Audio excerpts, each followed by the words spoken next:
The last person on Earth was not alone.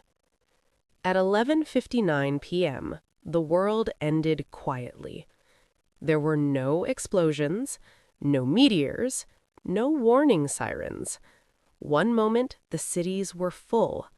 The next moment, every human being vanished. Except for Mara. She was in her kitchen, reaching for a glass of water when it happened. The refrigerator hummed, the lights buzzed softly. Outside, a car rolled slowly into a mailbox, driverless. Mara stood very still. "Hello?" she called. Silence answered. She ran outside. The street was empty. Front doors hung open, storefront lights glowed. A baby stroller sat in the middle of the sidewalk, unmoving. No people. Anywhere. For days, Mara searched. She drove across highways clogged with abandoned cars. She shouted into megaphones. She broke into radio stations and broadcast the same message over and over. "If anyone can hear this, I'm in Portland. My name is Mara. I'm alive." No answer ever came.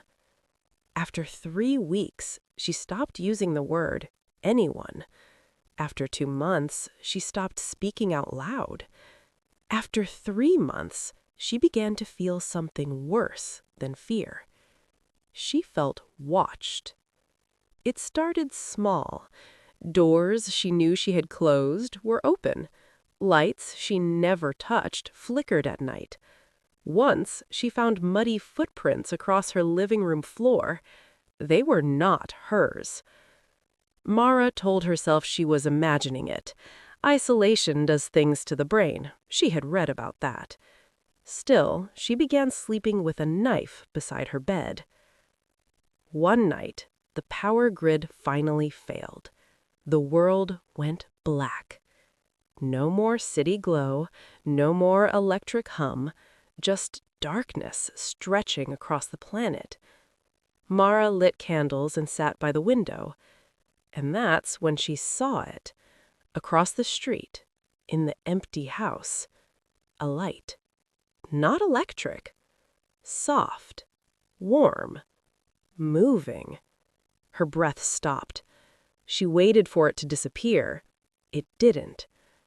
Slowly, she stood, walked outside, crossed the street. The front door of the house was slightly open. She pushed it wider. "Hello?" she whispered. The house smelled old, undisturbed, but the light was upstairs. Mara climbed the steps, heart hammering. At the end of the hallway, one door glowed faintly. She reached for the handle. It turned on its own.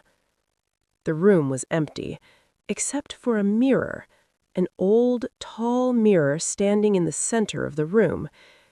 And inside it, the room was not empty. Inside the mirror, she saw herself, but not as she was. The reflection was smiling. Mara was not. The reflection lifted a hand. Mara did not move. The reflection leaned closer to the glass. "You're early," it said. Mara stumbled backward. The voice had come from the mirror, from her own face. "You're not alone," the reflection continued softly. "You were never meant to be." Mara shook her head. "What are you?" The smile widened. "We're what stayed." The room flickered. For a split second, Mara saw movement behind the reflection. Shapes. Dozens of them. Standing in darkness, watching her.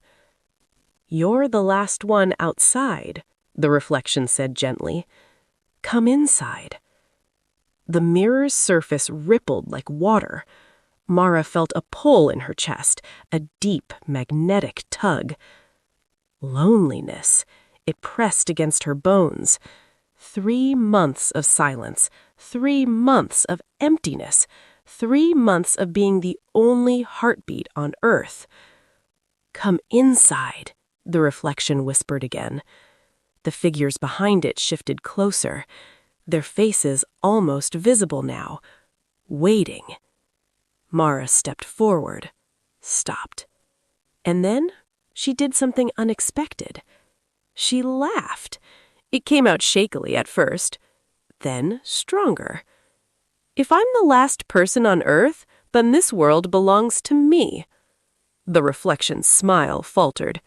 "You're alone," it warned. "Maybe," Mara replied, "but I'm real." She grabbed the nearest object, a wooden chair, and hurled it at the mirror. The glass shattered. The light vanished. The room went dark. Silence rushed in.